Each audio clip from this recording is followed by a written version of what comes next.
we've never been where a Democratic president steps aside with 120 days to election. I don't know what the exact timeline was, but it wasn't far, right?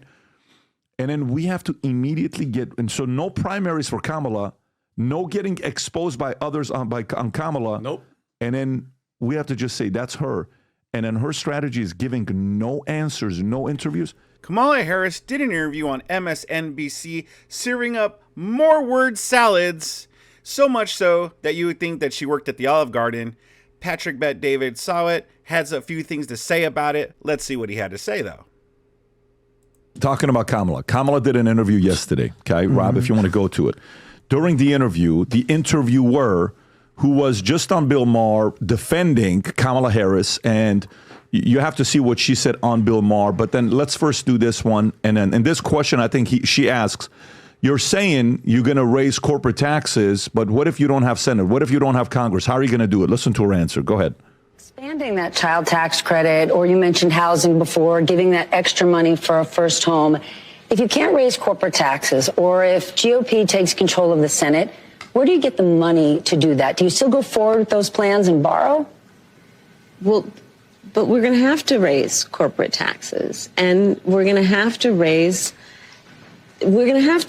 make sure that the biggest corporations and billionaires pay their fair share. That's just it. It's about paying their fair share. That's not an answer. Expanding You're that running for president. Well, you sound like a dictator. We're going to have to. Yeah. Right? She's asking you, how are you going to do it? Rob, can you pull the clip, if you have it, with her debriefing after the interview where she says, honest, that's the one right there. If you could play this clip. So she's not being interviewed afterwards saying, so how was it? Go ahead.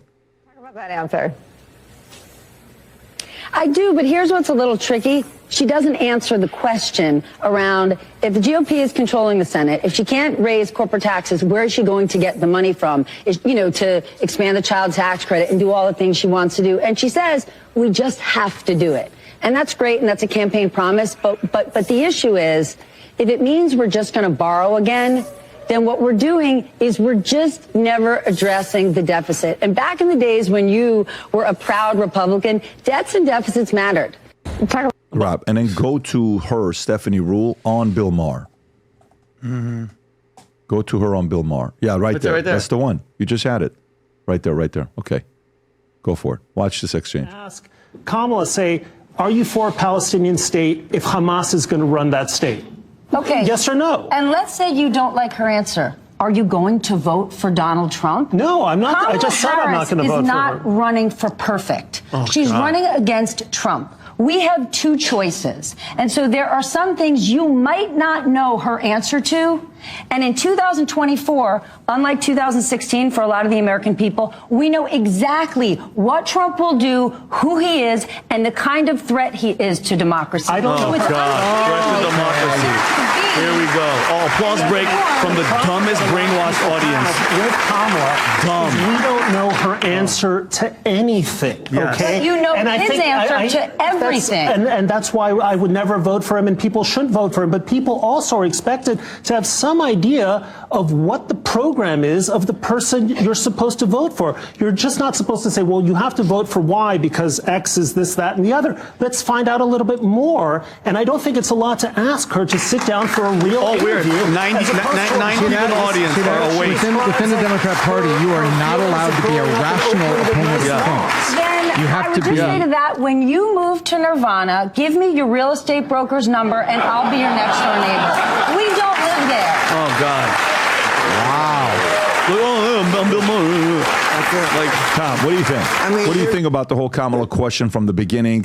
Economy, what are you going to do? We have to, and into all this stuff. Well, there's two problems here, and I just made the point about, I won't belabor it, about the reporter. You're not allowed to be a rational opponent of Trump, meaning you can't be an opponent of Trump and be rational about any criticism of Kamala Harris, because Stephanie Rule there is embarrassing and embarrassed herself. She's definitely a little ticked the way she's being attacked for how she conducted the interview.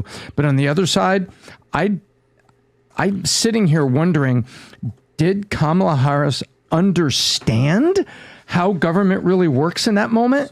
Did she have a rational thought about that? Because I remember Clinton having to work with Republican Congress.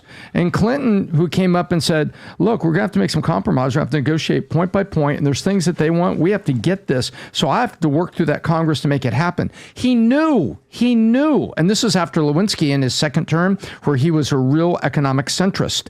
And so you would hear it from there. You don't hear it from her. She's like, we just have to get it done. And she goes back to the campaign things. It just shows a very vacuous, vapid, shallow, uninformed candidate who's not coming out with anything that sounds like a reasoned approach. And by the way, they're running scared, Pat. If you want to talk about her poll for a split second, they're running scared. They believe, Kamala's side believes that they have one path right now. You know what that path is? Rob, do you have that chart? I'll show you the map. Over the weekend, they looked at Arizona and Nevada. There it is. Back. No, go to the map of the U.S. Right there. Other one. There we go. They believe this is where it is, Pat. See, there's no Wisconsin, there's no Nevada, there's no Arizona. Look at North Carolina and Georgia. They believe that's what they have to win. They have conceded the fact that they believe Trump's going to win Pennsylvania, the way they're spending in it, and they have conceded Arizona. But take a look at what they are. They're doing everything they can on Michigan, North Carolina, and Georgia. That is the path they think they have. Because she's not coming out and gaining any momentum at all. This election could be over at 11:30 on election night. It's because there is nothing of substance there. Kamala Harris, I think the Democrats were hoping that Kamala Harris being like a minority and that she's a woman, I think they were hoping that they could kind of coast off of that until the election. Because again, Kamala Harris, she's just kind of a placeholder. She's only there because Joe Biden can't, give a speech or make an appearance without wandering off. Or give a speech without forgetting his words, and he has to pretty much train to give speeches. And Kamala Harris, she's at least cognitively there, but she's not really running on anything because she has nothing. I don't think she's running for president because she wants to necessarily be president. I think she's doing it because they want her to be president because they want to stay in power. Again, in terms of the Democrat side, I don't think whomever's running is actually going to be running the country. I think it's the handlers or the aides or the secret cabal working behind the scenes, what have you. But that's why none of her interviews land or go viral or have any kind of get any positive reviews, because she has nothing. She is just a placeholder, a glorified broom, if you will. This is what they're trying to do. They have only two states going after. What's her name, Adam? Stephanie Rule. Stephanie Rule. Okay, she's obviously. I mean, Trump derangement syndrome, as we see it with a lot of people. She's on Bill Maher. That audience. By the way, I've been there. I've been in that audience. It's the worst. Okay, it's the worst audience ever. But she talks all that crap on Bill Maher. She gets this applause break. She thinks she's in charge.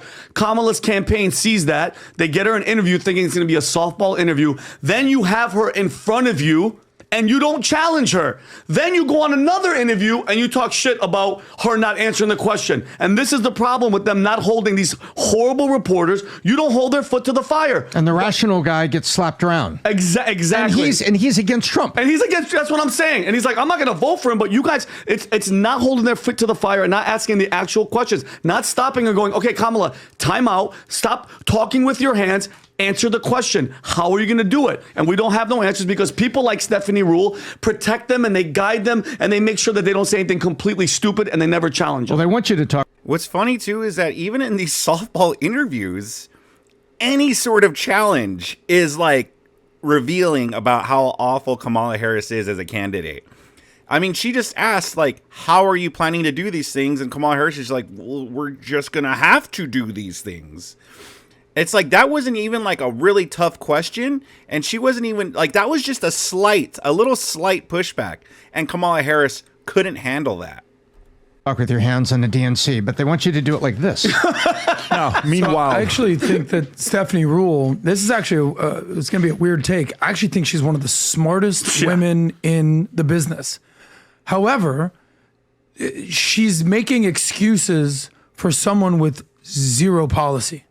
And that's the problem that I have with Stephanie that I'm trying to understand here. Because if you watch Stephanie, I mean, whether she's on CNBC or MSNBC, she's a beast. She's a massive economic, political correspondent. She's not an idiot. So what happens in this case? So hold on. So in the episode with Bill Maher, she was sitting there with it was Brett Stevens, who's a writer for the If you're enjoying this video, give the video a like, subscribe to my channel. Let's get back to it. New York Times. Yep. Not exactly a conservative view right there. And he's basically being like, look, I'm just going to come out and say it. Yeah, Brett Stevens, this guy. I'm not going to vote for Trump. I just can't. Not my guy. But are we really going to sit here and expect nothing from Kamala? We're just going to just go with, no, there's no policy. She's just going on joy and vibes. Are we really doing this? And she's like, well, what are you going to do? Vote for Trump? He's like, well, I'm not going to vote for Trump. Yeah, because so you see this sort of mental... she's not answering the question. Exactly. So you see this sort of mental gymnastics where it's like, you can't vote for that. You can't vote for that. But what are you willing to accept over here? Are you willing to accept an literally vegetable Biden if he was running? Would you vote for that? Well, it's not Trump. Are you willing to vote for a completely clueless, feckless, just weak DEI potential leader as Kamala? Well, it's not Trump. It's like, hey, are you smarter than a fifth grader? Can Billy Madison be the president? Well, it's not Trump. So the point is, they're willing to just do whatever it is, whatever the policy is, whether there's no policy, as long as it's not Trump, they're willing to vote for the person. And as Pat is basically tells us all the time, just look at the policies. You never see that they attack Trump's policies. It's always his personality. And me, I'd rather have a crazy, vindictive a-hole than an incompetent bitch in the office. But in the end of it all, there's panic. There's panic going on. You can see it. Quinnipiac is a left-leaning pollster that has the distinguished credibility afforded to the last place poller is the least accurate in the last two presidential campaigns. And yesterday they came out, even though they're left leaning, well, yeah, we think Trump is about 1 point on national basis. Yeah, they came out with it. They're in a state of panic. The campaign's in a state of panic. The New York Times, I am not a fan of New York Times, but over the last 2 months, New York Times has been speaking up and saying, hey, you need to come to the microphone, and you're not having, it's been, remember they wrote the article, hey, it's been 40 days and she hasn't conducted a live, what they call an adversarial interview, where she sat down with somebody. So even the New York Times and Brett Stevens' New York Times have been saying they see it. And why are they panicking right now? The New York Times sees the ice melting beneath Kamala's feet, and it's showing up in the polls. Not right-wing polls, it's showing up in the polls. Yeah, I think what's going on too is I think the Democrats are just, listen, back in 2020, the country was in a different place. We were dealing with the pandemic, and the Democrats, like the mainstream media and such, they had more, they had more social media real estate, if you will. Like they had more control over what the people saw and read and stuff. But now they don't have so much control anymore. And also the economy is worse.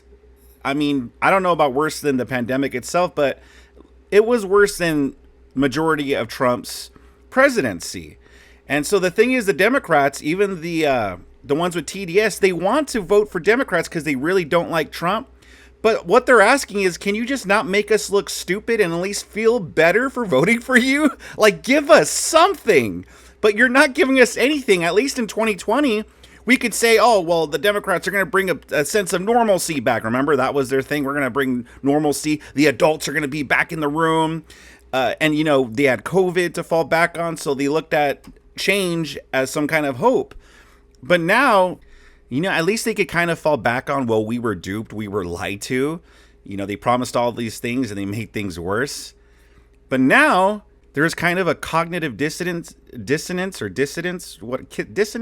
whatever. You know what I'm trying to say.